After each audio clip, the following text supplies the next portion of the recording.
NASA, stars, Meghnad சாகா 3 பேருக்கும் என்ன link இருக்குன்னு பார்த்துடலாமா? ஹாய் ஆல், வெல்கம் டு வாகை ஸ்டோரிஸ். இது குட்டி ஸ்டோரி சீரீஸ். இன்னைக்கு நம்ம பார்க்க போறது மேக்னாட் சாகா பத்தி.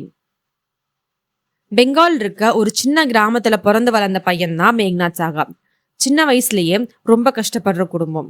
சாப்பாட்டுக்கே நிறைய நாள் கஷ்டப்பட்டிருக்காங்க. ஆனா அவ்வளோ கஷ்டப்பட்டாலும் மேக்னாட் சாகா படிப்பை விடவே இல்லை. பின்னால ஒரு பெரிய சயின்டிஸ்டா உருவானாரு. அவரோட உழைப்புல உருவானதுதான் சாகா அயனைசேஷன் ஈக்குவேஷன்.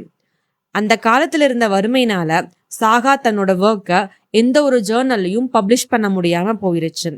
ஆனாலும் இன்னைக்கு வரைக்கும் ஸ்டார்ஸ் அனலைஸ் பண்றதுக்கு நாசா இந்த ஈக்குவேஷனை யூஸ் பண்ணிட்டு இருக்காங்க. சாகா ஒரு சயின்டிஸ்ட் மட்டும் இல்ல, ஒரு பெரிய விஷனரியும் கூட. அவரு இந்தியாவோட பிளானிங் கமிஷன்ல மெம்பரா இருந்திருக்காரு. அது போக இந்தியா சயின்ஸ் காங்கிரஸ்லயும் ஒரு இம்பார்ட்டன்ட் மெம்பரா இருந்திருக்காரு. சாகாவோட வாழ்க்கையிலிருந்து நம்ம கத்துக்க வேண்டியது ஒண்ணு மட்டும்தாங்க. ஆமாம், அது படிப்பு தான்.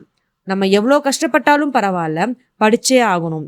படிப்பு மட்டும்தான் நம்ம வாழ்க்கையோட வெற்றிக்கான ஒரு மிகப்பெரிய அடித்தளம்.